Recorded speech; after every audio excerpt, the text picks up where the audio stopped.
Hai, salam sejahtera dan salam perpaduan. Sebelum kita memulakan menonton video yang berkaitan evolusi dan penglobalan teknologi, ada baiknya kita berkenalan terlebih dahulu dengan ahli kumpulan kami.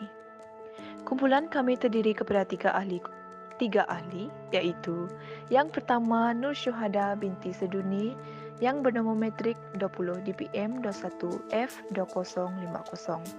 Seterusnya, saya sendiri, Sofena Suling Apoy, 20 DPM 21 F2051, dan akhir sekali Elizabeth Shirley Baca James yang bernama metrik 20 DPM 21 F2065.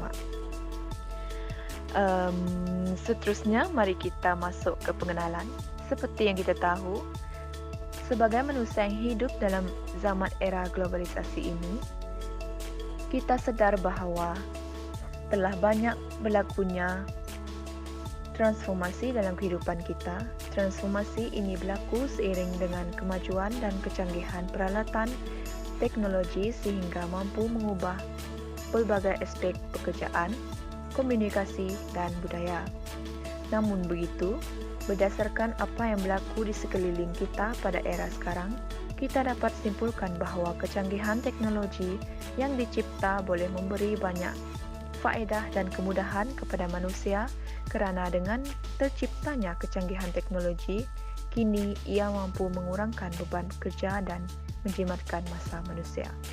Selain itu, kecanggihan teknologi kini juga boleh membantu manusia melakukan sesuatu perkara yang tidak tercapai atau tidak mampu untuk dilakukan. Hal ini menunjukkan bahawa setiap kecanggihan yang dicipta mempunyai fungsi dan kelebihan masing-masing.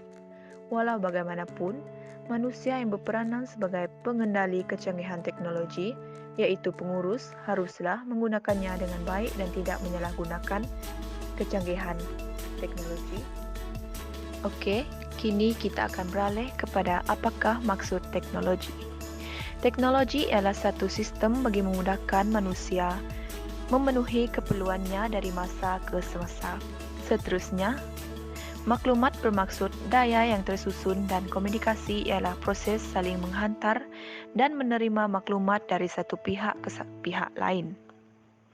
TMK merupakan satu alat perkongsian maklumat yang berpotensi untuk mempertingkatkan kualiti pendidikan, ekonomi, politik dan juga sosial sama ada digunakan secara formal atau tidak formal.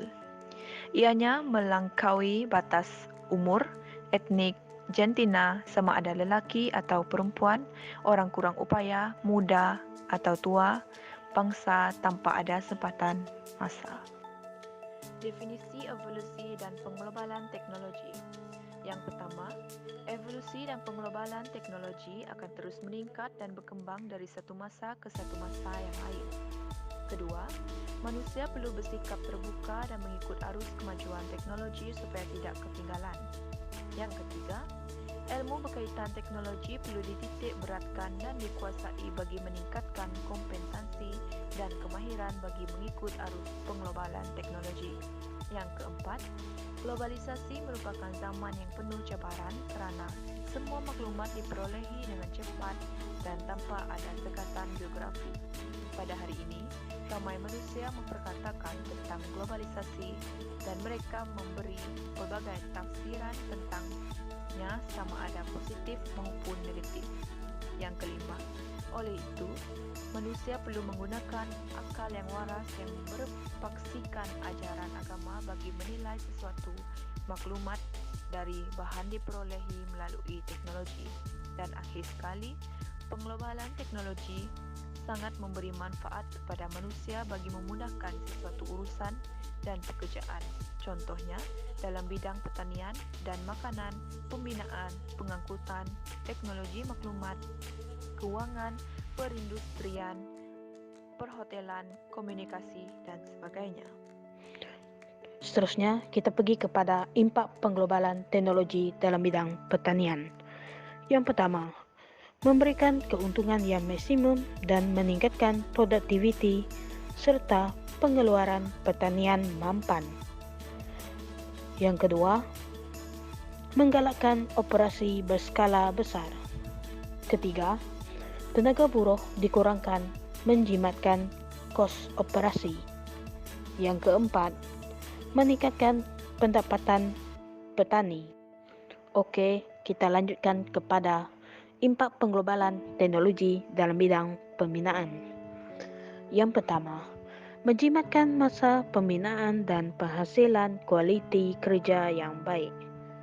Kedua, menjimatkan kos dengan mengurangkan penggunaan tenaga buruh. Ketiga, para pemaju boleh melengkapkan projek dalam tempoh yang lebih singkat. Keempat, meningkatkan produktiviti dan juga kualiti kerja dengan lebih baik melalui penggunaan jentera, peralatan dan bahan. Impak pengglobalan teknologi dalam bidang ekonomi. Yang pertama, meningkatkan sumber sektor pembuatan kepada ekonomi negara. Yang kedua, menambah bilangan pekerja yang berkemahiran dalam sektor pembuatan khususnya dalam bidang teknologi. Yang ketiga, meningkatkan produktiviti pembuatan. Dan yang keempat, meningkatkan sumber sektor pembuatan kepada ekonomi negara. Seterusnya, impak pengglobalan teknologi dalam bidang komunikasi dan hubungan. Yang pertama, pelbagai kaedah untuk saling berhubung atas talian melalui pelbagai aplikasi. Yang kedua, mengeratkan lagi hubungan silaturahim antara individu atau kumpulan. Yang ketiga, berhubungan lebih mudah terutamanya berada di jarak jauh. Yang keempat, maklumat dapat dicapai dengan lebih cepat. Yang kelima, boleh saling kenal mengenali dengan individu lain. Yang terakhir, menjimatkan masa dan tenaga untuk berhubung dengan orang lain. Impak negatif pengglobalan teknologi dalam bidang komunikasi dan hubungan. Kurang aktiviti sosial secara bersemuka dengan orang lain. Kedua, menjejaskan kesihatan mental dan fizikal. Ketiga, mudahnya tersebar berita palsu dan fitnah yang boleh merosakkan hubungan silaturahim. Dan akhir sekali, pembaziran masa kerana terlalu lama dalam laman sosial sehingga lalai dengan tanggungjawab yang lain. Kesimpulan bagi evolusi dan pengglobalan teknologi adalah kesimpulannya, sudah terang lagi bersuluh, evolusi dan pengglobalan teknologi banyak memberikan kesan baik dan buruk kepada manusia. Peribahasa Melayu ada mengatakan bahawa ambil yang jernih, buang yang keruh. Begitulah kita sebagai manusia yang bertamadun perlu mengambil kebaikan daripada teknologi yang dicipta. Selain itu, evolusi telah memberikan suatu perubahan yang agak besar dalam kehidupan manusia. Justru, kita sebagai manusia perlulah peka dengan perkembangan semasa dan sentiasa mengikuti perubahan zaman supaya tidak ketinggalan. Teknologi yang semakin berkembang dan semakin canggih juga dapat mempercepatkan pertumbuhan ekonomi dalam pelbagai bidang. Oleh itu, kita hendaklah menggunakan teknologi dengan sebaiknya agar negara kita mampu bersaing dengan negara maju yang lain.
Impak negatif penglobalan teknologi dalam bidang komunikasi dan hubungan. Kurang aktiviti sosial secara bersemuka dengan orang lain. Kedua, menjejaskan kesihatan mental dan fizikal. Ketiga, mudahnya tersebar berita palsu dan fitnah yang boleh merosakkan hubungan silaturahim. Dan akhir sekali, pembaziran masa kerana terlalu lama dalam laman sosial sehingga lalai dengan tanggungjawab yang lain.